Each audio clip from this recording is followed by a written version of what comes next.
Shabbat Shalom, everyone. Welcome to family and friends, near and afar, both here in person with us and joining us virtually. A huge mazal tov to Lucy Cutler. So excited to celebrate with you and your people today. Blessings, blessings, blessings. They live at the heart of our service. Right? You're going to hear again and again throughout our liturgy some formulation that sounds like Baruch Atah Adonai, fill in the blank. Blessed are you, our God. Right, so what's going on? What's going on in that expression? What are we trying to express? Right, so maybe part of it is this recognition that what we have in our life, we are recipients of. There's gratitude for the gifts that come into our life.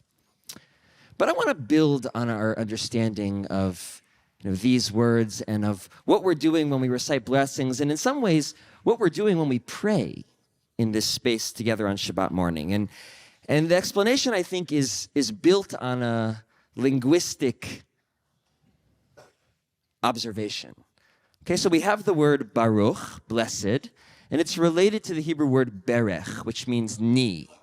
And that's why sometimes when we say Baruch Atah Adonai, we also bow, right? We bow from our knees. Right, but at the intersections of these two words, berech and baruch, is a third Hebrew word that I think actually reveals something much deeper, which is the Hebrew word bricha. It's a sort of a rare Hebrew word with a technical explanation. So this is what bricha means. And you can hear the similarity, right? Bracha, blessing, and bricha.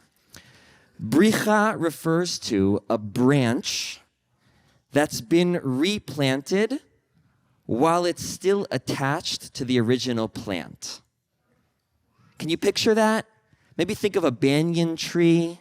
That's maybe the most common example. So when you have a branch come out from a plant or a tree, and then from the branch itself, roots sprout in contact with the soil, and then reroot into the soil. Okay, that's bricha. And it's somehow connected to bracha, to blessing, this act of blessing. Now, in the ecological world, this is called layering. But now let me try to apply the wisdom of layering to us here in this room in our own lives. Thank you. All right, so this is what layering is all about, I want to say. Hey, the task is to take some aspect of our life, an experience or a feeling, right, that might feel a little bit free-floating or disparate, right, something that we didn't have the time to take note of, that's beginning to float away, and we root it back into the earth, back into the source of life.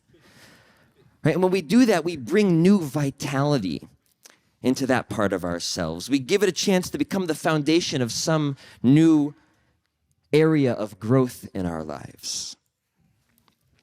And the most beautiful part is that if you wanted to do this intentionally, right, if you're a botanist or a farmer, an ecologist, and you want to help a branch reroot, you want to affect this layering, the technical language is that you would wound the branch. Right? You'd cut a little slice into the branch, exposing that green and living part of the tree or of the plant.